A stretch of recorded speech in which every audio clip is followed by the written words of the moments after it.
Comme vous le savez tous, Chicago est un champ de bataille. Et ils ne le reconnaissent pas. Et ils disent « Nous n'avons pas besoin de lui. Liberté, liberté. C'est un dictateur, c'est un dictateur. » Beaucoup de gens disent « Peut-être que nous aimerions avoir un dictateur. » Je n'aime pas les dictateurs. Je ne suis pas un dictateur. Je suis un homme doué de beaucoup de bon sens et intelligent.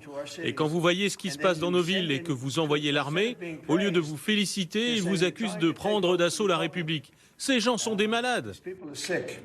Alors ça, c'est chez lui, et il y a évidemment la scène internationale. Et là, il a dit hier, effectivement, à l'occasion de la réception du président sud-coréen, qu'il verrait son homologue du Nord, le fameux tyran Kim Jong-un. Il l'a déjà vu 3 fois au cours de son premier mandat, ce qui est assez exceptionnel. Il s'était vu une première fois à Singapour. Il voulait dénucléariser la péninsule coréenne. Vous vous souvenez de leurs altercations lorsque il se traitait de Rocketman. Moi, j'ai un bouton nucléaire plus gros que le tien.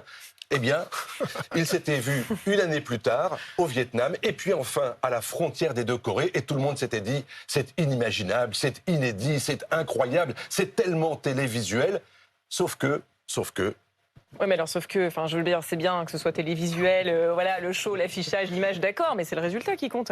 Exactement. Et le résultat, c'est rien du tout. Parce que, en même temps, entre 2018 et 2025, la Corée du Nord de Kim Jong-un a développé 50 ogives nucléaires, un arsenal balistique tellement impressionnant, et bien que les voisins sud-coréens et japonais s'en plaignent de façon extrêmement régulière. Et ce qui m'entraîne à penser, je le dis assez souvent, c'est que Donald Trump, il est fort avec les faibles et il est faible avec les forts. La preuve, c'est qu'aujourd'hui, la Corée du Nord, c'est le risque de prolifération nucléaire le plus sérieux au monde avec l'Iran.